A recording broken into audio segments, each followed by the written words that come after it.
बांबूच्या काडीपासून बोरू तयार करणे आणि बोरूने देवनागरीमध्ये लेखन करता येणे। सुरुवातीला आपण ओल्या बांबूची काडी घेतलेली आहे, त्याला आपण कटरने कापून त्याचा बोरू तयार करणार आहोत। कसा ते पहा।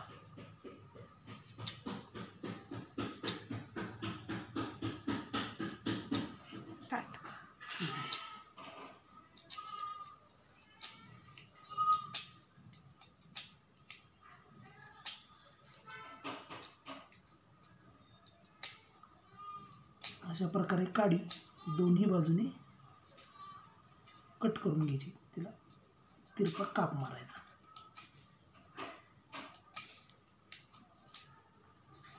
कटर वापरताना काळजी घ्यायची, कारण त्याला धार असते। दोन्ही बाजूने काप करून त्या बांबूच्या काडीला असा दोन्ही बाजूने सपाट भाग तयार होतो।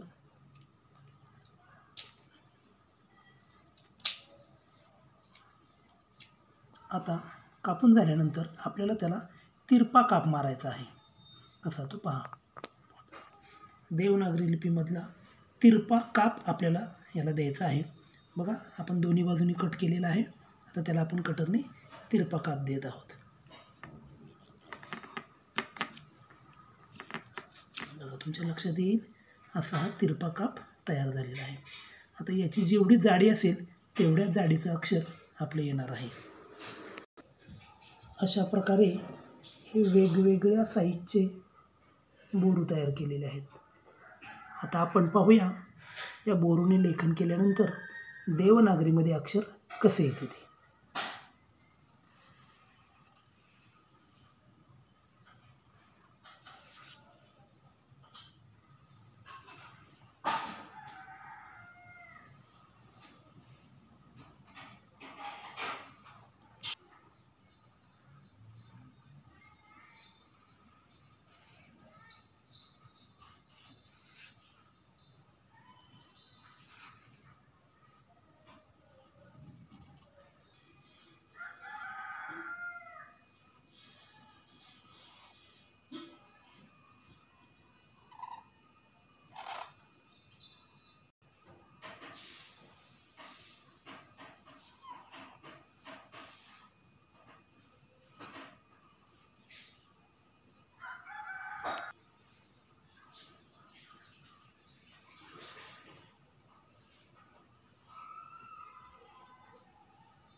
अशा प्रकारे आपण घरच्या घरी बोरू तयार करून सुंदर अक्षर लेखनाचा सराव करू शकतो।